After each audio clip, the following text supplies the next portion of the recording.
Hello and welcome to the Keto Man's Club podcast. We're glad you're here, where each week we talk about men's health and lifestyle. We do so with the foundation of the ketogenic diet and lifestyle. If you don't know what keto is, stick around and you'll find out. The podcast will bring you real, honest fun. Each week we strive to uncover the tips and tricks that you can use in your everyday life to maximize your overall health. Find the clearest path to becoming the best version of yourself that you were meant to be. Hello and welcome to another episode of the Keto Man's Club podcast. My name is Chris Deck and I'm one of your hosts. I'm here with Jim and with Alberto as always, and we've got an exciting episode in front of us for you today. We always try to bring on really interesting folks that are around us, and today's no different. Today we have Mike Gorman, and we're going to hear a lot more about him and his story as we go on. But before we do, let's go ahead and say hi and see what's going on. Jim, what's going on in your world? Nothing too wild and crazy, other than I had an experience I was going to share here today from a breakfast event that I attended last week. And, you know, with this keto way of eating, we always talk about there's always options out there. If there are certain things that you like or enjoy, you know, there's the regular type thing, but then it could be modified in a keto way of eating. And so I was at this breakfast event, and it was very low key, but there were 3 trays of donuts, coffee. There was a fruit tray and cheese sticks. And as I stood there and was looking at everything, like, okay, well, I can grab a cheese stick and that's going to be okay, and coffee. And it just kind of reminded me that no matter where you go, you sometimes have to plan ahead so that you are prepared if you're going to a work event or something like that, and there may not be quite what you need. Take an extra 5 minutes before you go to bed the night before or in the morning of whatever, and grab a couple things. There's always, you know, things that you can buy that you can throw into a briefcase, backpack, whatever, and have them as needed. And so that was my realization of I probably should have planned a little bit better ahead for this event last week. But otherwise, life is good. When in doubt, fast it out. Well, yes, that works too, sir. That totally works too. Yeah, absolutely. My life's been pretty standard. Just lots of work, lots of working out. We've gone through a week of the 5x5 that Alberto has put together for me and him, and my limbs haven't fallen off yet. I emphasize yet because they almost did. Those shoulder workouts were pretty killer. It's been a pleasure following your story, by the way. You guys getting up every weekday and doing your thing. It's been interesting to watch the little video snippets and see how you guys do. Yeah, I have to whine a little bit because otherwise, you know, it's not worth it, I guess. Well, I've seen no fist fight or anything with it, so obviously you're getting doing okay. Yeah, we're getting along good. I just am cussing him the whole time, mainly to myself. Sure. Yes. He does a great job of suffering in silence. Yeah, pretty much. And I ain't gonna lie, like there's some times where I'm like, I'm just gonna throw some random there so he can be like, nah, we ain't doing that. And then we end up doing stupid stuff like rowing for a half hour or battle ropes for 5 minutes after a full shoulder workout. And I'm like, I guess we're gonna do this. So I get. Yeah. I'm a redhead. I'm stubborn enough that I'm not gonna quote give up quite that easy, and so I'm trying to exercise that level of do not quit that I've seen in Alberto. And so Alberto, you had some things going on this week. Couple decided to run a 5K because I'm an idiot. No, not at all. That's awesome. Yeah. The obvious question about this was, did you train for it? And I can say, no, he didn't. No. I bought a pair of shoes for it that I never put on.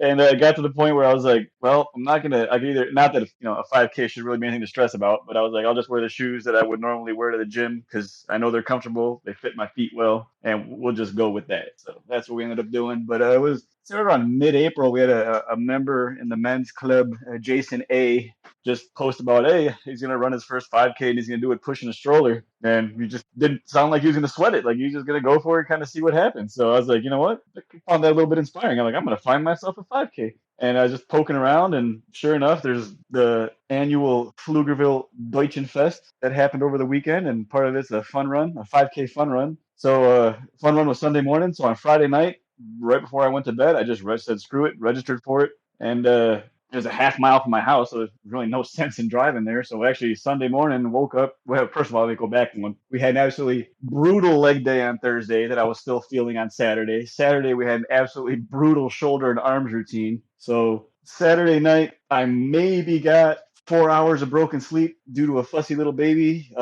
He was actually being so fussy that I completely blew past dinner, didn't even realize what time it was. So the last meal I had was Saturday at lunch. And then right before bed, I just literally took a handful of almonds, ate those, and just tried to get some sleep. Roughly 4 hours of broken sleep. I ended up meeting Chris at the gym Sunday morning, and he basically just kind of foam rolled around and stretched for a while. Got home, parked the truck, said hi to the wife and kids, grabbed a water bottle, dumped some salt in it, and walked right down the road and signed up for this 5K. And that was it, man. It was off to the races. It was an interesting experience. I do want to give a shout out to Chris. I mean, like you said, he just in his mind he just shows up and we work out together. But he's doing a lot to keep me accountable. And given the night I had, I was ready to just walk over there, grab my free T-shirt, and just bail on the whole event and just say screw it. But he was like, "No, we'll go to the gym. You know, we'll do some foam rolling, we'll do some stretching." And I was just like, "Yeah." I think I sent him a text message like, "I have a love-hate relationship with your attitude right now."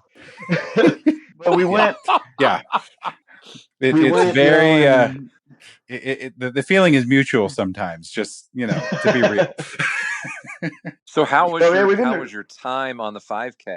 It wasn't bad. I mean, in hindsight, I did it in church. First of all, it was slightly over a 5K, so I had to kind of like recalculate everything to find out what my true 5K time was. But it was right Uh-huh. around 26 minutes, which according to everyone is pretty good considering I never Yeah. do cardio, and that is approximately 100% of the running I've done this year was done that 5K.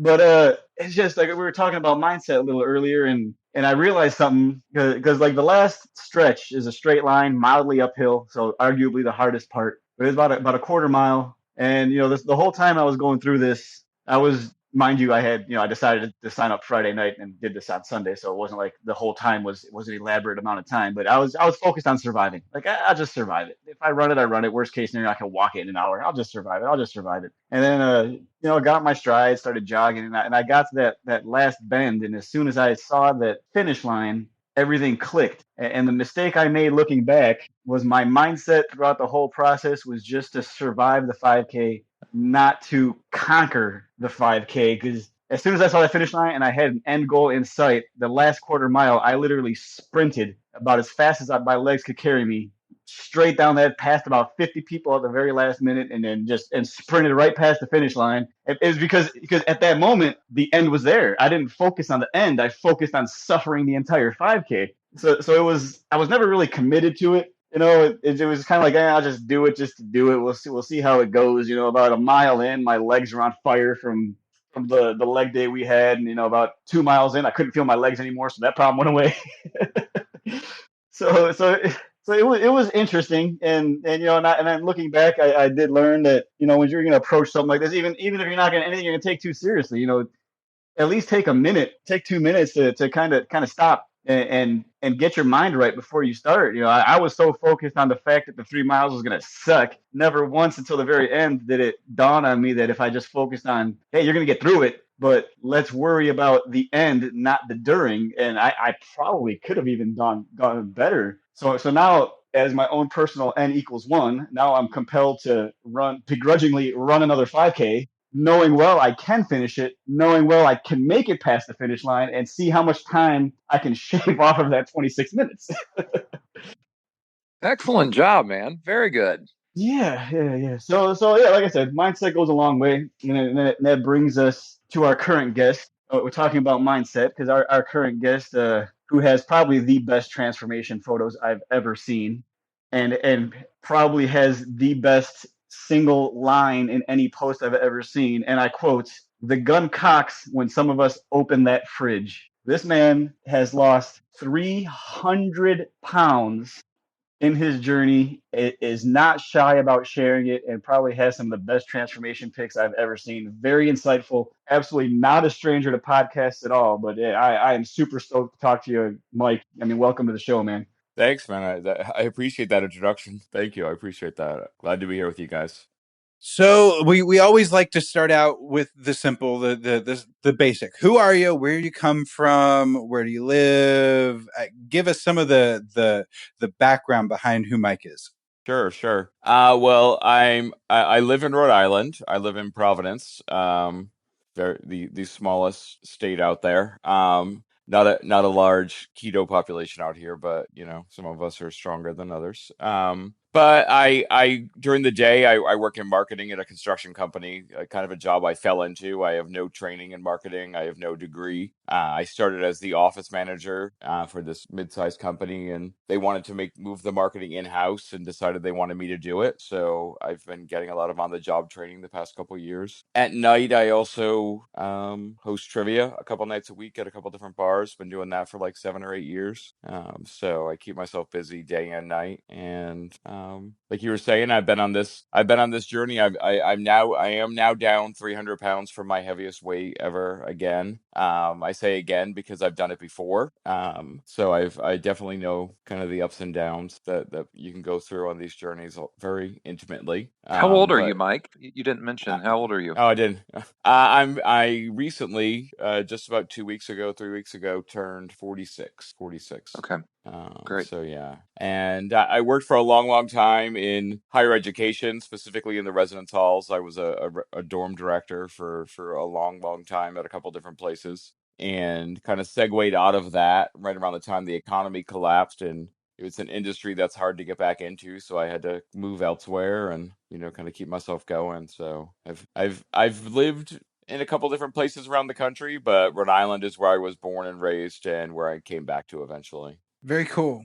So let's go to that first weight loss and then Sure. obviously some gain and things like that. Tell us about what that experience was, what you did to lose the weight, kind of what it was like then, and then we'll kind of contrast that to what keto has done for you at this point.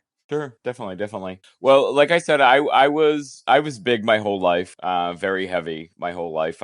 I crossed 350 pounds at 16, lost weight, regained weight, kept growing throughout college, graduated, and once I fell into that, live on my own life and have my own money and buy my own food life, things just went up and up from there. A couple stints of short, quick weight loss, but nothing ever stuck. And I was over 500 pounds for probably 5 or 6 years. My heaviest weight that I know of, because I didn't weigh myself that often, was 540 pounds.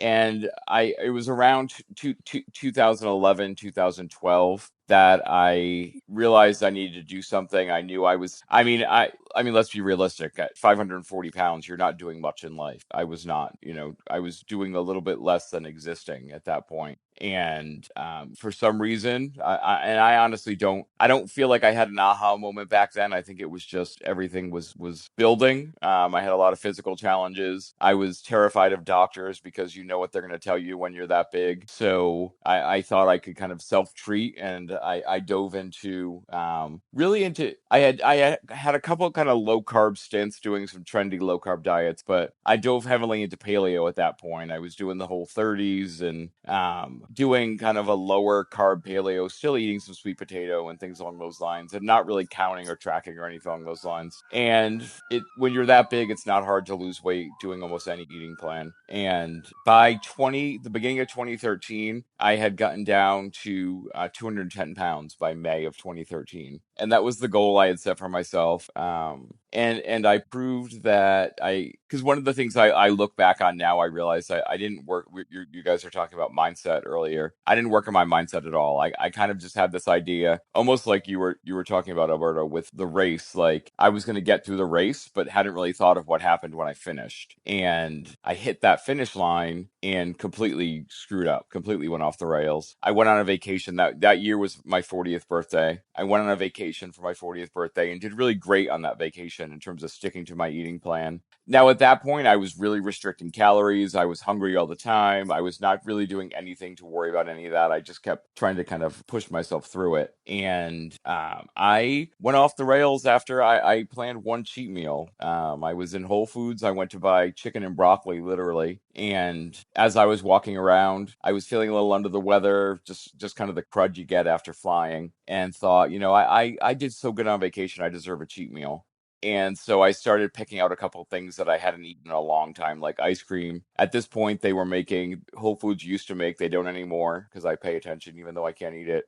They made a caramel bacon brownie, and it was back before bacon had taken over the world. So it was rare to see bacon in a dessert. So when it would come up, I was always like, okay, I have to get like 6 of those. But I got 2 or 3 of them, and I bought some ice cream, and I got my chicken and my broccoli, and I was like, this is my cheat meal. And by the time I had checked out at the grocery store, I had decided to turn it into a cheat day, and I hit McDonald's on the way home. By the time I got home with the McDonald's, I had agreed to a cheat weekend in my head. By Sunday, it was a cheat week, and then by the following Sunday, I had given up completely. I had given back into the grip of the food addiction that I had lived with for years. And I then started this, almost like you could say, like a weight gaining regimen, because I gained 270 pounds by October of that year. Yeah, the Oh my first week. goodness. So it was May. The last time I weighed myself in May was the first week in May, and I was 210 pounds. And then when I weighed myself the first week in October, I think it was actually October 10th, if I remember correctly, Columbus Day weekend, I was 480 pounds. In less than 6 months. Less than 6 months, yeah. Wow. You And said, go ahead. I'm sorry. no, you go ahead. Well, you said something a minute ago that I want to, and you can comment on an hour later, food Yep. addiction. Mm-hmm. So talk a little bit about that at some point, as in what did food mean to you? Was it just the comfort aspect of it? Was it what is your food addiction? Sure. I built my life around food. Like I literally, my life was an obsession with food, a physical and a mental obsession with food. I made career choices based on what would keep me comfortable and keep me eating. I made social life choices based on access to food. I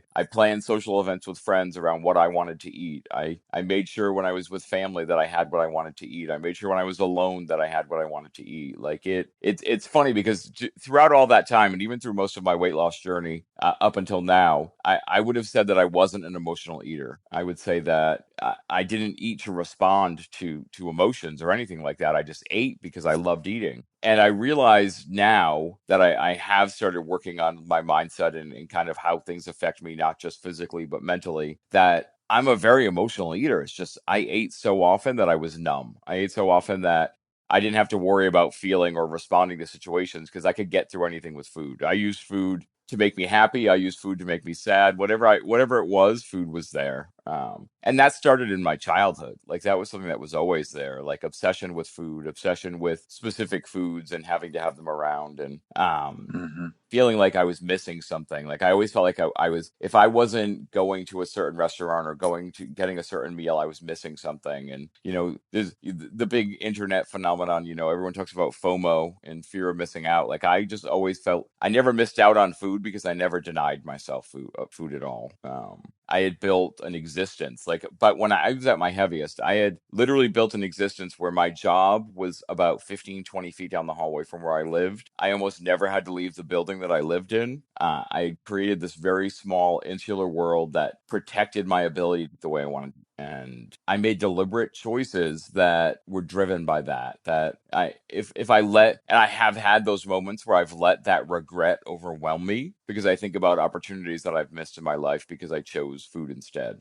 If that makes any, I mean, it's definitely not rational, but I hope that kind of delves into it a little bit for you in terms of No, where I was coming from it's with it. what you lived, and I Mm-hmm. appreciate you being honest about it. And I mean, in the weirdest thing, like now that summer, the summer of 2013, I hid from the world because I knew I was gaining weight very rapidly. I knew that I had been very public in my weight loss. I had a Facebook group that I was running that had thousands of members in it. Like I was very much kind of had put myself out there, and here I was like retreating because I was obviously going back on everything I've been talking about for a long time, and I'm not really sure how I survived that summer physically. I mean, for my body to go through that rapid of a change, and there were just physical changes happening all the time. Like I said that for those first few months, I could feel myself getting bigger every day. Like I would wake up and feel it. Like I could feel like at first, like my body grow. Like it's a surreal experience that I think eventually I became so afraid of that I didn't know what to do to get out of it. And it felt like I was kind of on an out of control train at that point until I reached that kind of homeostasis point of where my body relaxed and said, "What are you doing?" And I got back up into the high 400s and stayed there for a couple years. I always kind of tried to stay in touch with what people were doing, weight loss wise and what the trends were, but still felt like I had worked really hard to convince myself that I was just meant to be a big guy, that I didn't have any other choices, that I clearly had tried and failed, and why try again? I did a lot of that. I did a lot of I spoke a lot during that time to friends and family to say things that I was trying to convince myself of, I think. I used to tell people that, I'm happy and I'm meant to be this way, and don't be sad for me, and don't worry about me, and don't worry about any of that, because I knew they were warring, obviously. Like I'm sure there was fear and terror and all of those things watching what was happening. So that's an important thing with your family members, your friends, and did any of them actually speak up to you about it, or did you just kind of notice from the corner of your eye that they gave an extra look, or that there was, those things going on that you kind of felt, but they didn't ever come out and say it? What was that like at that time? Sure. During that regain, honestly, no one, I had a couple of friends say, basically at various points say, "Are you okay? Like, do you need help? Are you okay?" And I was very good at, "I'm completely okay. I know exactly what I'm doing. I'm an adult. I'm making my choices." I was great. I'm a great kind of arguer when it comes to those things.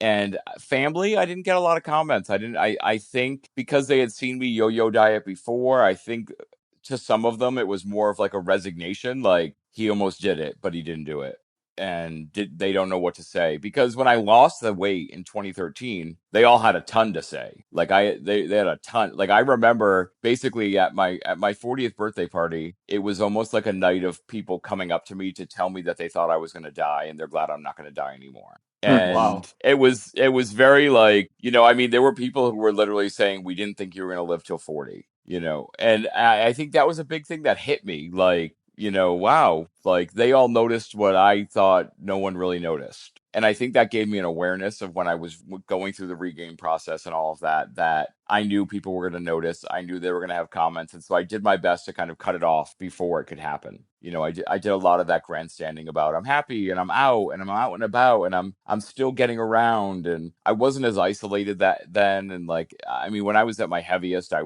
had really isolated myself in a lot of ways, and I tried to kind of prove that I wasn't that way, even though in a lot of ways I was. Again, it was obviously getting worse, and chronic pain, all of those Yeah, things lots of putting that on were a a part brave of it. face to keep And going. oh, completely, completely. And it was because I wanted to get to the next meal. Like I didn't want anyone to say, because I didn't want to give anyone the chance to say, not just are you okay, but what are you doing? Like, what are you rationally doing? Like, I've literally, I feel like I've only had one person at one point in my life say to me, I'm watching you kill yourself and I can't do it anymore. And I had a friend say that to me when I was at my heaviest. And my response at that point was, well, then get out of my life. If you can't support me, get out of my life. And he did for years. He's someone who's back in my life now, but we had a very strong falling out, and it was someone that I was really close to. And I instead of listening to what he was saying, I went right to that defensive place. And I think I was really good at that, no matter what I was doing. And so I lived a few more years. I mean, I lived longer at that size. But the thing is, when the weight came back, greater health problems came back with it. Uh, And I was at that point where I knew I either had to, like, I specifically knew I had to go to a doctor and get on insulin or lose weight. Like, I could tell, like, if you Google what are the symptoms of type 2 diabetes, I would check off every box. I'm sure I lived with it for years and managed it, whether I was fully full blown or on the edge or wherever it was. Like the symptoms that I had, I knew what they meant. I knew what was happening. I knew my body was breaking down, and I knew I needed to do something. And I found out a few years later, about a year and a half ago, that at some point in my past I actually had a heart attack and didn't know it. Yeah, and I mean, I wouldn't be surprised if it was that summer. But it could have been at any point in my life. Like really, the doctor said you would have just had a really bad night. You would have had some pain. You probably would have felt really sick and nauseous and then not known what was going on. And he's like, did that ever happen to you? And I'm like, how many times? Like, I used to feel like that all the time. So there was things I knew I had to do, and I reached a point, and I think I reached a point where I'd resigned myself to the fact that I was going to die. Probably around like 2016, I had resigned myself to the fact that I probably wouldn't live to 45, and so I might as well just enjoy what time I have left. Keep eating, do what I need to do, to live for as long as I could. And I had some stuff happen in my family and realized that I was in that dark place. I was in a place that was, whether it was slow because it was food, I was exhibiting this suicidal behavior basically. And I realized that I wanted to live, that people needed me to live. And living didn't just mean getting up and breathing, it meant being able to participate in life. And that was the spark that got me to finally say, I'm going to try keto. And that was February of 2017. Is when I started keto, and I've been doing that now for a little over 2 years. That's crazy. So when you type that out, the gun cocks when some of us open the fridge. Like that wasn't just some catchy little saying you came up with to just put on your Facebook post to tie together to one of your transformation pictures. That actually came from let's just say deep within. Completely. It's something I feel strongly that, like, for some people, myself included, like and I've said this to people a lot. Like I don't think I've said it in a podcast really before, but like for me, every meal is opening that door again to what could go wrong. And so every meal, no matter what I'm eating, no matter what the content was, no matter what, the fat to protein ratio and the carb level was, as much as those things help control appetite and all the great things that keto does hormonally, there was still a long period of this journey. And I honestly don't feel this way now, but I would feel like I would have to white knuckle for 15, 20 minutes after every meal to not eat more, to not go crazy, to not, go make some bad choices, or just to overeat on the keto food, on the healthy food. Like it was something that I struggled with consistently, I would say for at least a solid year, this time around.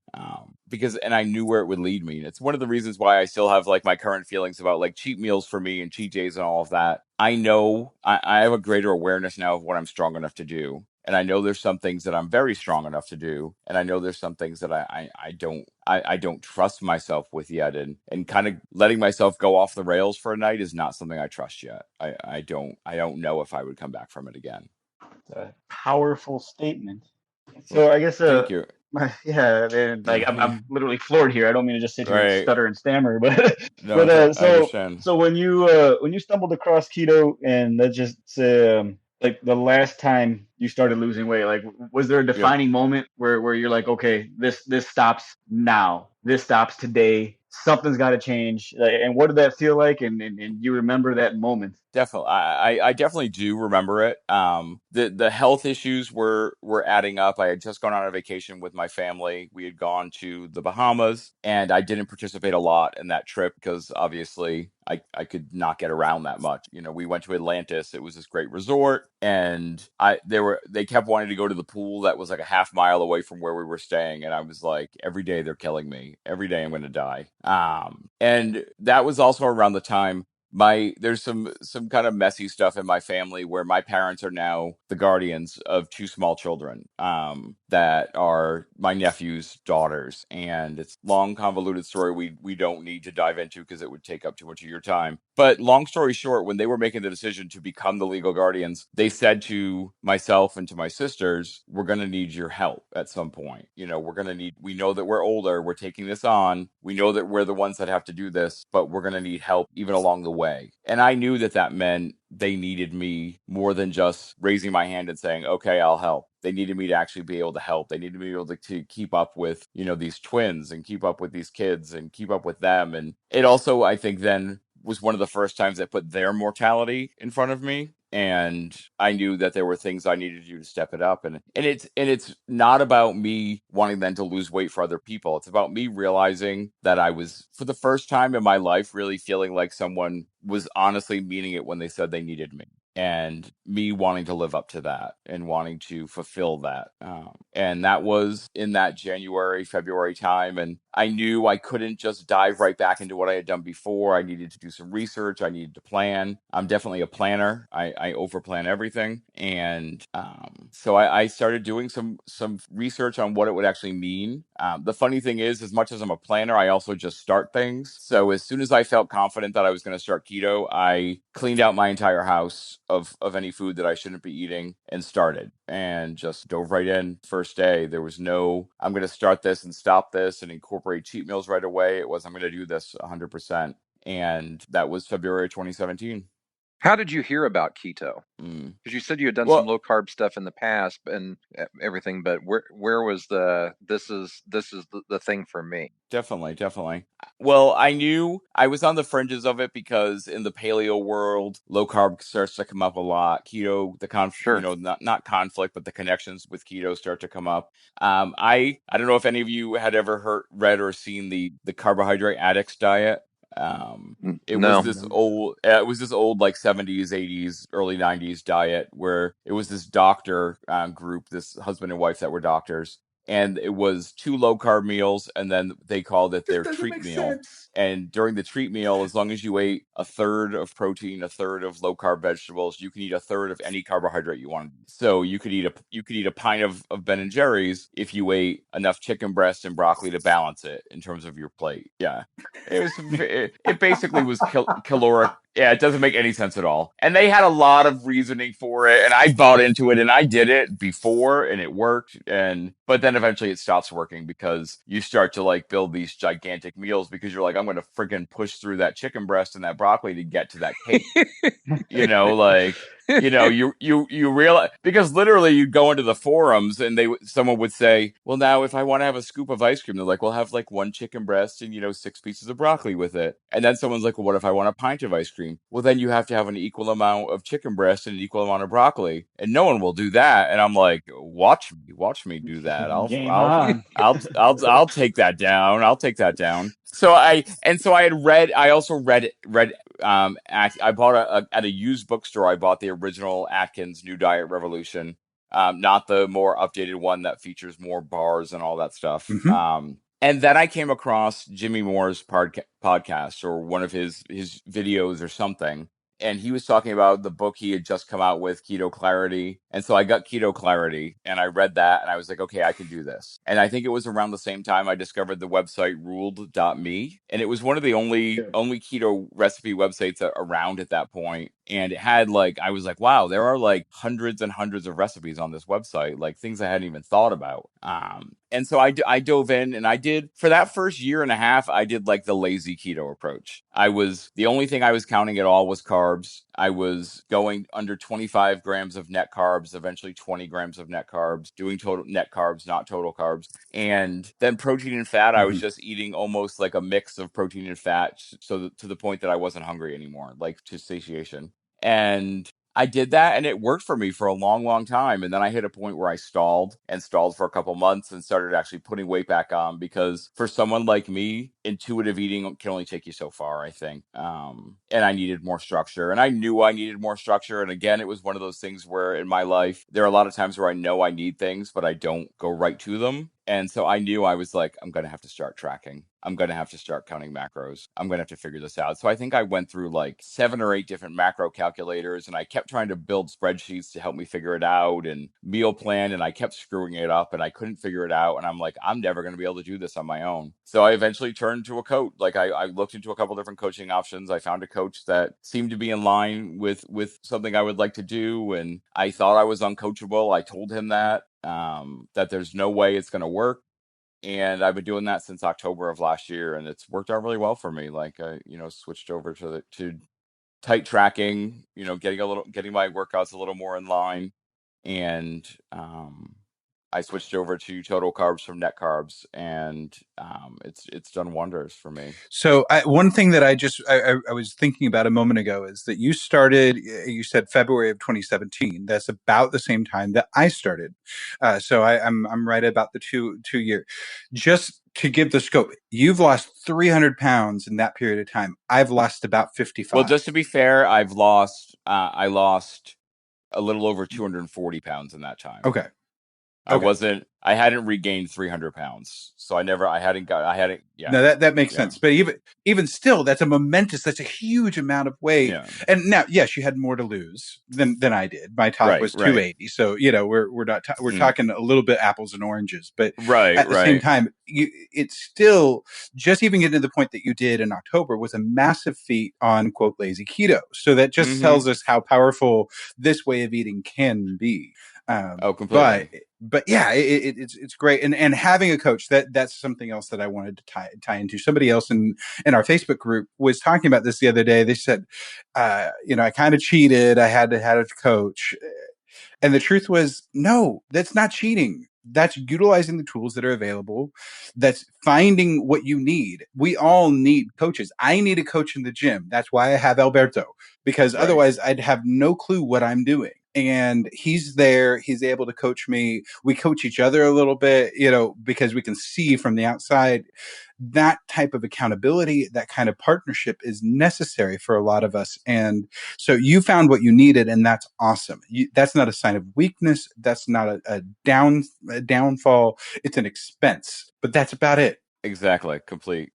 I completely agree with you. I think my perspective on coaching obviously has even changed since I decided to do it. At first, it seemed like a necessary evil to me because I knew I needed help. And now that I've gotten into that coaching relationship with someone, I think the growth mindset wise has been worth as much as the growth in terms of my nutritional knowledge and my ability to control that and work more on that and handle tracking and getting new macros, every week and being able to make adjustments and roll with that. And I think it's just been another part, like you said, it's another part of the journey. I think it happens to me a lot that I get people, especially because I'm very active on Instagram. I get a ton of people DMing me almost daily saying, I want to do keto. What do I do? And I'm like, whoa, it's not like keto is Weight Watchers where there's one plan to hand to you. Like you need to get into understand how it works and think about what tweaks you want to make and what direction is great for you. And it's a little more, I think, labor intensive, but the rewards are great. But you got to put a little bit of work yourself. I think too many people want to just have something handed to them. And I think you could hand something to someone. You could say, here, just take this meal plan and do it. But I think for them to get the full experience and what they need for their journey, like they need to kind of come into it a little bit more on their own. And I think I needed to. I think I needed to start where I did so I could make the adjustments I needed to get to where I am now. So talking about where you are now, tell us what you eat and do on a daily, weekly basis kind of thing. Sure. Well, like I said, working with the coach I work with, we do kind of like a titrating up and down of my calories, so that I'm not always in like a severe caloric deficit. So we're actually kind of getting towards the top of that right now. So I'm eating more food than I've been used to the past couple months. But Yes. yeah, it's nice. And the funny thing is, and this is the thing that I think that, like even he found kind of amazing at first, is like we're raising my calories every week and I'm still losing weight. Like I'm not, we've kind of figured out where my threshold is in terms of like where my body hits like a stasis point, and we're not near that yet. But we're taking me like I'm right now about 500 calories up from where I was in March, and I'm still losing weight. So, what we're doing is clearly doing something good for my body. But right now, because I like as you can probably tell from the fact that I was over 500 pounds, I like to eat, and satiation at a meal can be a big thing for me.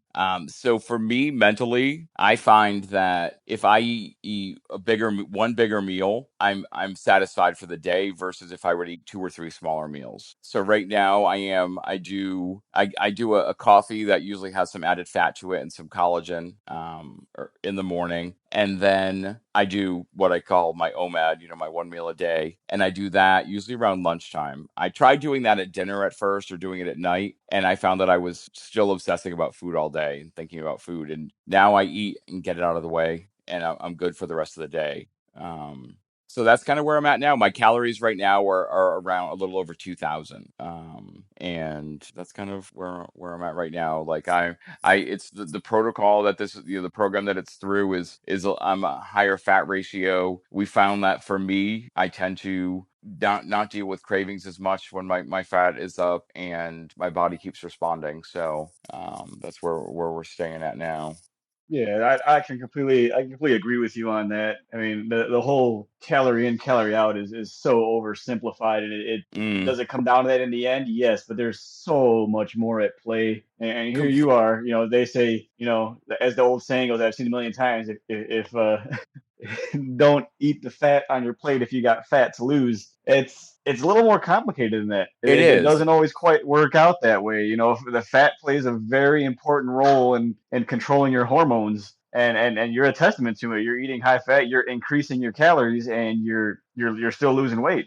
Things inside you are still getting fixed, and it's not taking a severe caloric deficit to do it. You're just tweaking things and working with someone who's clearly on board with the overall game plan, and yeah, man, it's working out for you. It's great. Speaking of workouts, what exactly are you doing for workouts these Sure, days? definitely. The first that I was just gonna jump on and say yes, calories in, calories out. Like at the end of the day, we know calories matter, but for me, the journey really is about so much more. It's about, that physical compulsion I had to eat and all of those things, and that being gone because of how I'm eating. Like I don't think sometimes people get that eating this way to even if that was the only benefit that it gave me, that benefit is worth it. But I know it's also doing other things hormonally and healing in my body and helping with blood sugar regulation and blood pressure and all of those different pieces.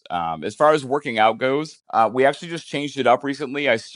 We at first we were doing like some full body days with some rest days, and then I had gotten into this kick where I wanted to work out every day. Just to do I was That's doing a awesome. challenge, and I was doing this challenge. It was 46 days before my 46th birthday, so I wanted to do 46 workouts. So we kind of paired them back, so I wasn't killing myself every day and not recovering at all. Because that would Also very kind of important. right, completely. And then I realized I was like, okay, I did that. I got that done. I kind of want to amp up what I'm doing a little bit in the gym. And he gets kind of into he's primarily a nutritional and kind of dietary coach, but he'll do, he also has experience as a coach on the physical side. And so he'll put workouts together. So if I say to him, I'd like to do X, Y, and Z, he's like, okay, let me put something together and see how you feel about it. And so I just had this thought where I was like, I'd like to try to kind of start doing some, splitting up, like getting into some stronger leg workouts and also just start focusing on some body parts and doing some individual body part workouts and see how I respond to that. So now we have it broken up where I've got like 5 days that I do, and then I take 2 rest days, which fits good with because of my work schedule. I don't have to get up as early because I'm a morning workout guy. I work out fasted. I'm usually at the gym by like 4:30, 5 o'clock. Usually 4:30, Yeah, we're all part of the and same club. yeah, I mean I if Oh, not all. Not all, Yep. brother. uh, there you go. If I wait till 5 o'clock in the afternoon to work out, I'm not going to do it, or I'm not going to work out hard. When I go first thing in the morning, I put my all into it. I know that I'm pushing hard, and I feel it the rest of the day. I feel the energy from it, the carryover. Like if I don't like my rest days, it's a new adjustment for me. That like by the end of my rest day, I'm like I'm exhausted, and I didn't even work out for an hour and a half today. Like what's going on?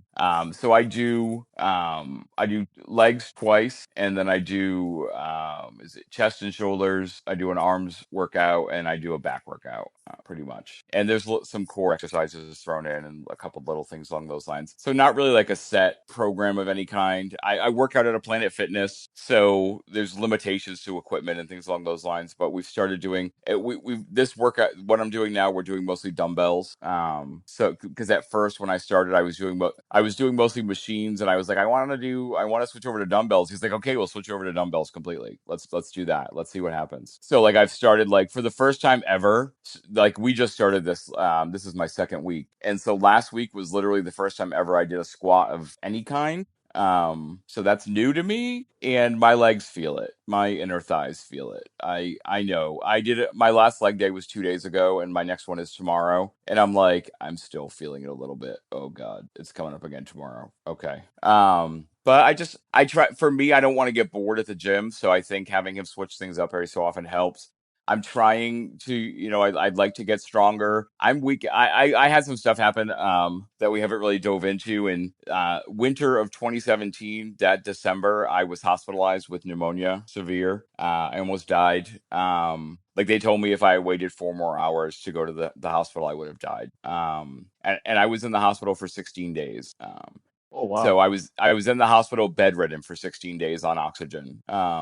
When I came out of the Mm. hospital, I couldn't even go to my apartment because it was upstairs, and I still wasn't strong enough. Like they basically got me stabilized, and I left the hospital stable on oxygen. I went to my parents' house, and I was there for almost a month recovering. And for most of that time, I was barely able to move. And this was kind of like the moment for me where I had to face all of the anxiety and doctor issues I had built up for decades because I was stubborn and wouldn't go to a doctor, and that was why I didn't. And it almost killed me. And now, I had to develop relationships with doctors really fast in the hospital. I have a pulmonologist now, and I've seen a cardiologist, and I have a regular doctor again who actually, in between my 6 month visit with him, he went keto, which was really interesting. Because Yeah, of it was you? great. He said I inspired him to look at it, and then once he did, he started trying it, and he loves it. So we literally, at my first appointment with him, he was very much on board with intermittent fasting. He was okay with me being keto low carb, but wasn't 100% sold. But he liked what he was seeing from me, so he was okay with it. And when I came in for my next follow up 6 months later, I sit down, and he's like, "Wow, you've lost another 50 pounds. That's awesome. This is great. Oh, you should know that I'm keto now. I'm totally keto." And I recommend keto to people all the time now. And he started talking about how one of the doctors in their practice also was big on proper interpretation of cholesterol numbers and not going right to statins with people, and like all of what I've been kind of reading and hearing in like the keto sphere. Now actual doctors are talking about practicing it with their patients. And so that was kind of a great experience. And we spent way too much of my appointment talking keto. And he finally said, "We should probably start doing your physical to get you out of here."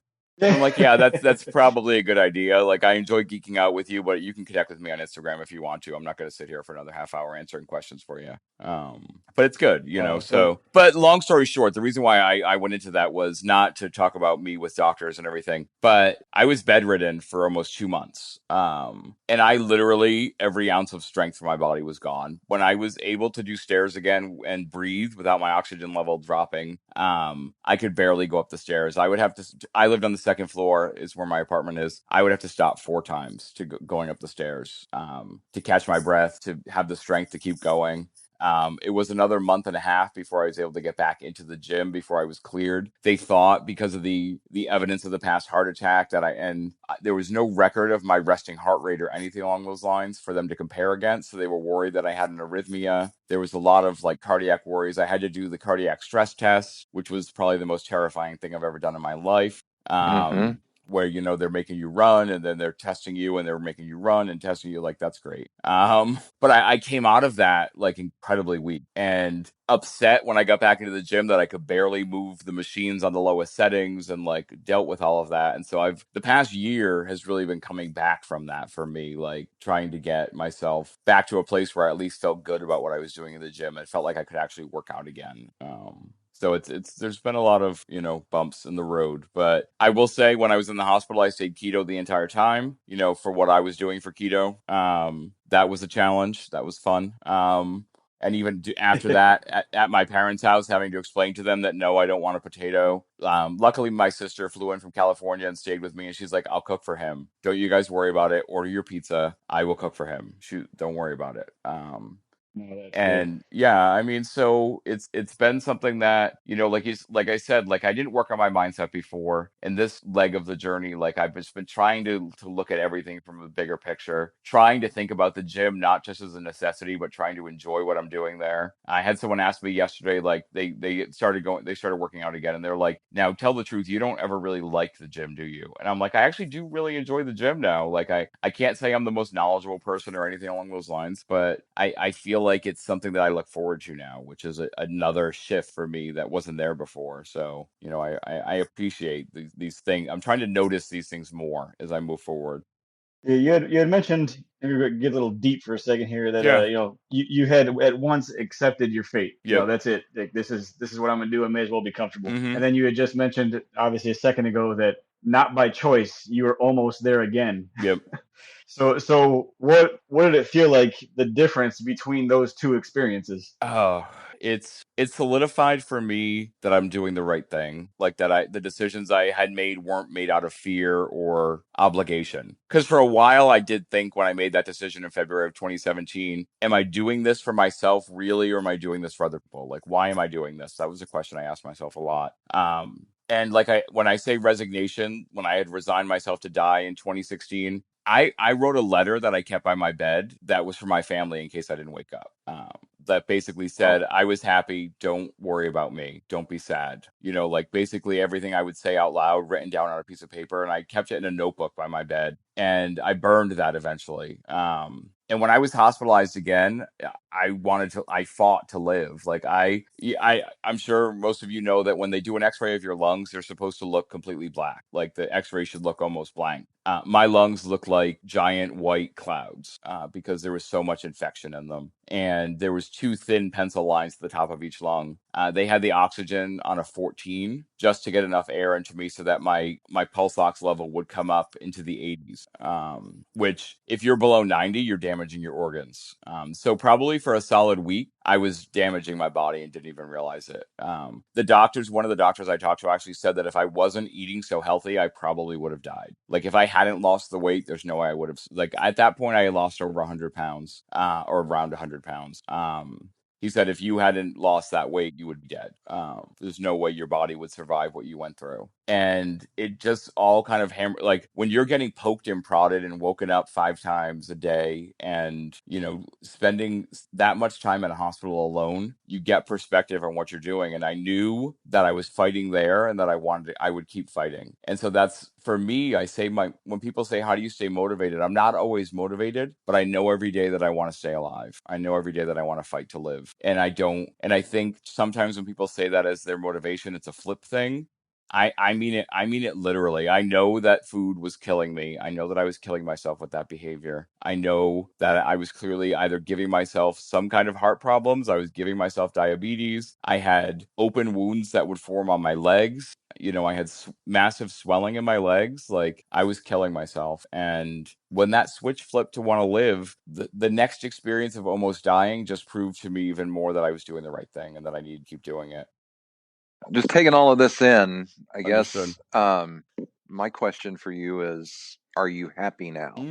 That's a good question. I do. I think I am. I think at most points in my life, I was happy. I think I mastered a lot of that happiness and dealt with a lot of other things. But what I like to say now is that food doesn't take up the space in my head that it used to. Like when you're that big and when you're that obsessed with food, most of your mental energy goes towards making sure that you fit into the world around you and that you can be comfortable and planning what the next thing you're going to eat is. And I think what I've come to realize is that like that space isn't taken up anymore by all of that. And so I can allow other things to enter my head. I can allow other feelings and experiences. And I think I feel free in a lot of ways. And again, I know that's cliche, and I know there's probably people that listen to someone saying that, especially someone who's yo-yoed as many times as I have, and they say, okay, yeah, he feels that way today, but will he feel that way tomorrow? It's different for me this time. Like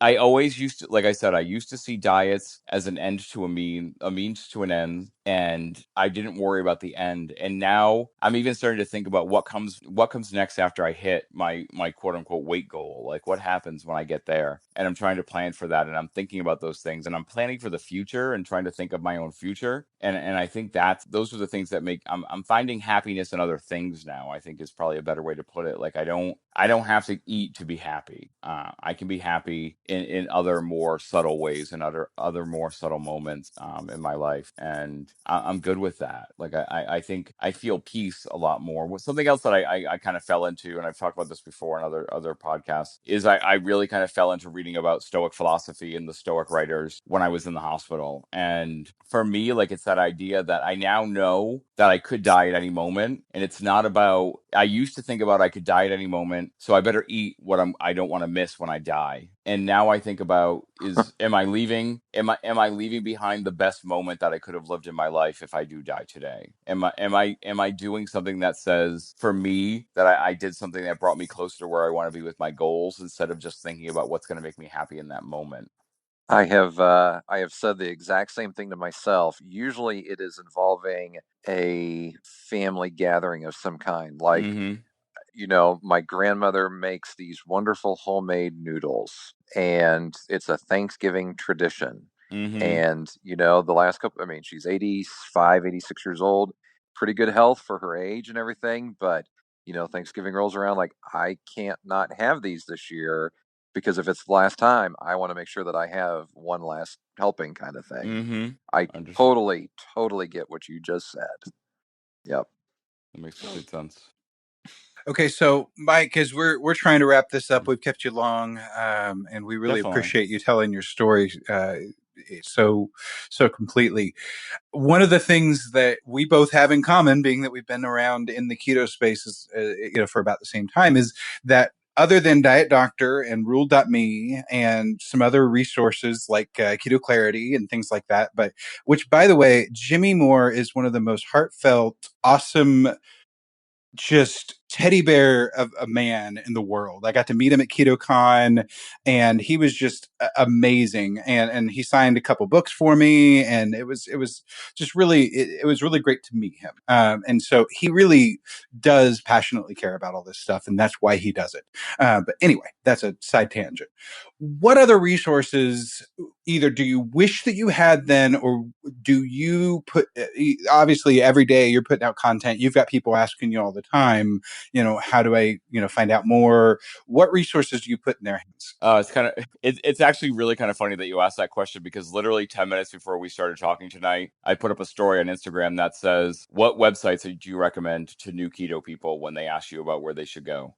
Because I'm always looking to try to expand that library for myself. I think for me, like, what I try to encourage people to do is, I think, well, one, if they're men, I encourage them to get into the Keto Man's group on Facebook. I don't really highly recommend any other Facebook groups, but I think that the men's group that you guys are obviously all a part of, is probably one of the best kind of resources and support resources specifically for men out there. I think getting active on Instagram is something that I tell people to do all the time, like to post and talk about what they're going through, and other people are going to know. I think there's a very supportive keto community there. I think fitness in general on there, but I think keto wise, there's some kind of incredible people on Instagram. So you got people like Keto Savage and Danny Vega and Keto Connect, and I think they put out great content and resources and connect you to other people. Like, you've got all the people from KetoCon, and one of the things I just think is so great is that even when my account was really, when I was just getting started with in this area on Instagram, if I reached out to someone, most of the people would reach back, and a high level of engagement. I think YouTube is also a great resource, whether you're looking for food or you're looking for like keto beginner perspectives, or you want to watch videos of just people that are living the keto life. You've got some people that are doing it to different degrees. You've got like some people that are more like in the bodybuilding sphere and doing it. But like, I think like keto, I do think, as much as I think Keto Connect, they haven't gone through the weight loss side of things as much. Like, they do keto for other reasons, really. They've got some great beginner videos that are just kind of like great introductions to concepts, and I think that's a great place. I think Jimmy Moore, like, I think, Jimmy Moore puts himself out there. I think he takes a lot of heat for a variety of reasons, but I think he continues to think about the fact that he knows he's helping people and that he's helping himself. And I think his books, but I also think, like, I mean, how many podcasts does he do a day now? 7 or 8? Like, Yeah, I mean it's a lot. It's a lot, and it's a little overwhelming. But I think just and also then the other place I send people is literally podcasts. Like I've replaced most of my television watch. Like I used to be a huge TV addict, like most people in the world, and I probably watch an hour of TV a week now, and then I spend my time listening to podcasts and watching YouTube videos. Is most of my kind of media time. And I just think don't limit yourself to one platform. Find what works for you. Find what you think is going to give you a kind of like I think for me, the accountability I get from Instagram, I can't speak to enough.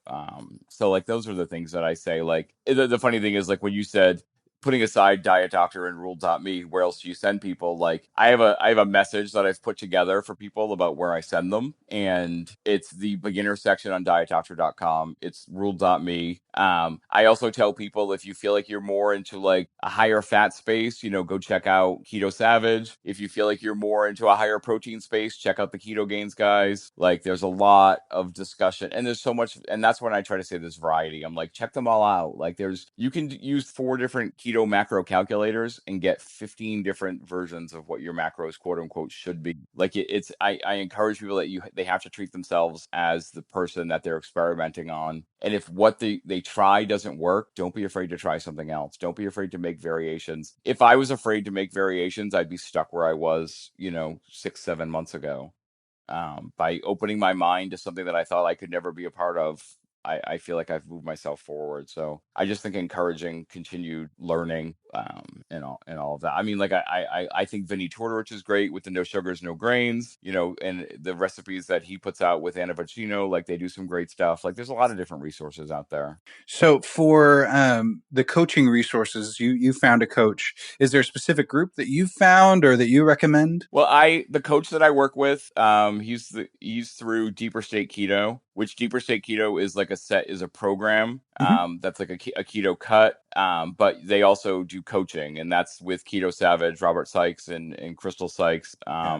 are also are also a part of the coaching that Jonathan, who's my coach, is a part of. And I work with him. So I'm a part of like the coaching is based philosophically in Mhm. the deeper what was put together as the Deeper State Keto program, but it grows from there and it varies. And like my program doesn't look like I have people that are on like Mhm. DSK asking me questions, and I'm like I don't know anything about your Sure. protocols because I'm not a part of that program. Like I'm with a DSK coach, and what we do is very personal to me. Like he will make weekly modifications depending on how I'm responding to different levels of protein and different levels of fat and what I'm eating. And he'll if he sees stalls in my weight or swings or things, he asks specifically, what are you eating? What are your macronutrients? What are your micronutrients? Like what exactly are you putting into your body so we can try to look at what's going on. And I like that. I mean, it's become like a game to me, the tracking. Like I was afraid of it at first, and now it's almost like a video game, like trying to make sure that my numbers add up and that I get my things figured out properly. And I look at, how everything, and I'm becoming very much in tune with how does sleep affect my weight and how does different amounts of water and like all of those kind of like Mhm. little bits of like sciencey stuff you can delve more deeper Absolutely. into. Well, I have a feeling that we could talk all night, and maybe we'll be able to have the opportunity to bring you back on sometime in the future, and we can focus in on other things.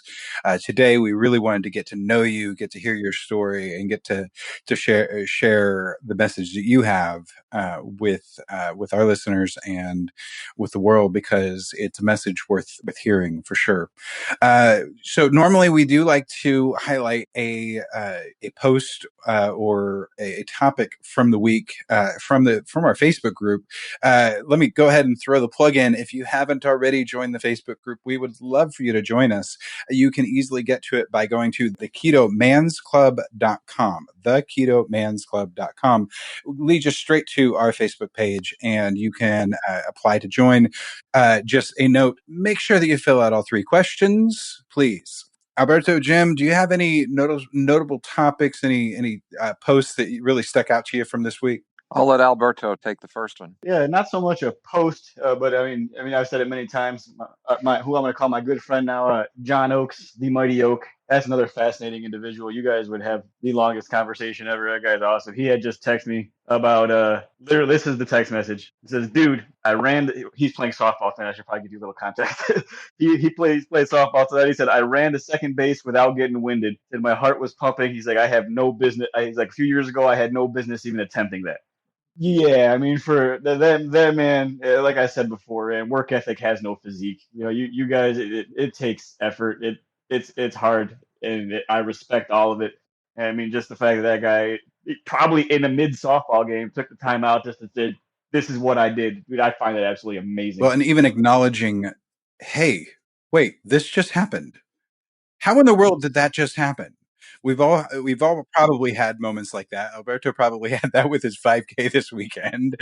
How in the world did he do that? Those types of questions probably pass all of our heads every now and again. But if we're not cognizant of it, if we don't think about it, if we don't put a landmark in our minds about that, then we can easily forget the things that we've accomplished, and then we start getting down on ourselves. So that's important to have those landmarks to look back and say, hey, wow.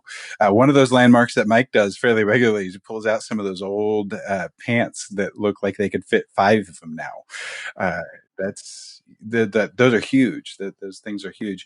The other post that I think I'll mention that stuck out to me, that started a little bit of conversation today, but more than anything, I think started people thinking, was an article about mental health and how it's just as important, if not more so, than physical health, and that men need to work harder at trying to talk about it and trying to be more open about it, at least with themselves, because we're men. We want to be macho. We want to be tough, and we don't have problems. And I think that's an important reminder that was given. So, Jim, I think that was you that posted that, but thank you for that. That was a good reminder.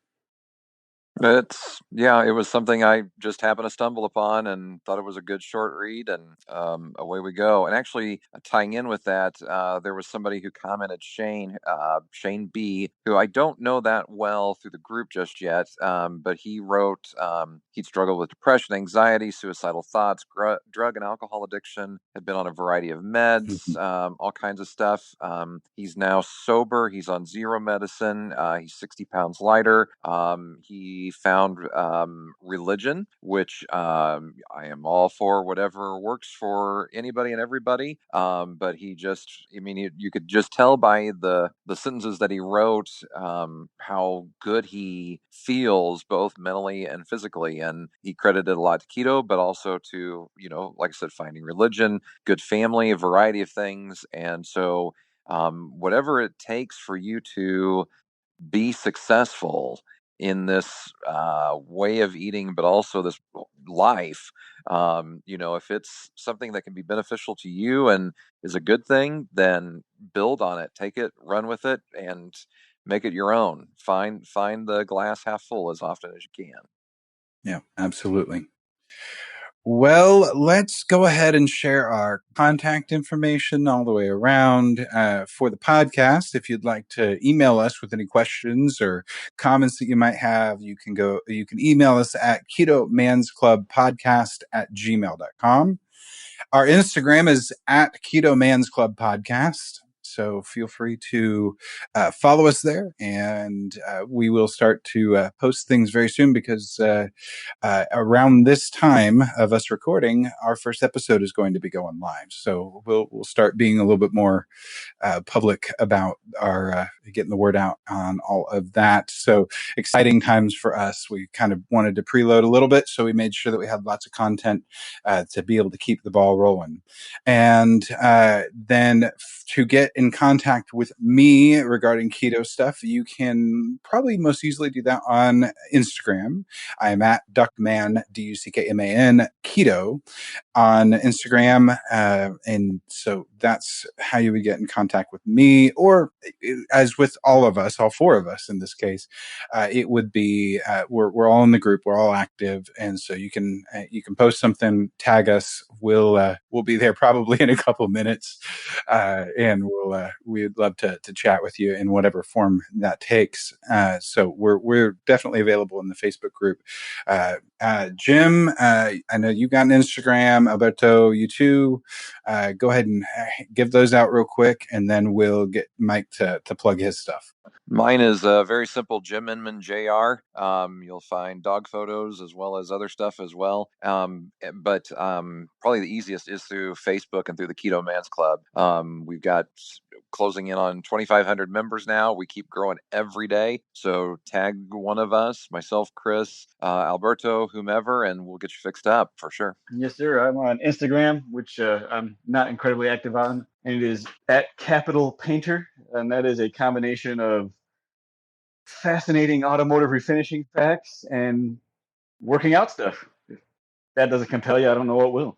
Probably the better place to get a hold of me is also on the Keto Man's Club, or send me a message, tag me, and if you got any questions or anything, just tag me there, and it won't take long for one of us to find you to answer what you got and rock on. Absolutely. Okay, so Mike, tag your stuff as best as you can.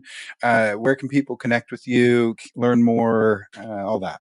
Sure. Well, obviously, like you said, I'm in the Keto Man's group on Facebook, and for me, I live on Instagram. I literally sometimes feel like I live on Instagram.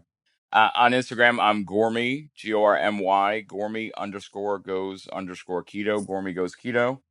I am there. I get my DMs. I respond. So, like, more than happy if people want to follow me or send a message. I usually get right back to people. And I've just recently joined Twitter, and that's @Gormy Goes Keto, no underscores or anything, just Gormy Goes Keto on Twitter. Very cool. Well, thank you again, Mike, for joining us. You have an incredible story, and we look forward to digging more into other aspects with you at some point in the future. I'm sure that there's more that we could break down, and more things that you bring to the table that can be encouraging and educational for our folks. So we look forward to speaking with you again in the future here on the podcast. Thanks, guys. Really appreciate it. Thanks for having me on. We will see you probably every day on the Facebook group, and that's awesome. So definitely keep doing what you're doing. So for the rest of you, we will talk with you all next week. Thank you for listening. Thank you for joining us for the Keto Man's Club podcast. Your support means the world to us. Don't forget to subscribe so you don't miss an episode. Would you help us spread the word about the Keto Man's Club by sharing with your friends and family? We're available on all podcast platforms, so just search for Keto Man's Club and you'll find us. If you would like to connect with us, you can do so a number of ways. Our web address leads to our Facebook group, theketomansclub.com. That's TheKetoMansClub.com. You can also follow us on Instagram @Keto Man's Club Podcast. Lastly, if you have any comments or questions, feel free to reach out via email to KetoMansClubPodcast@gmail.com. Thank you again for joining us today, and we look forward to hanging out with you again next week.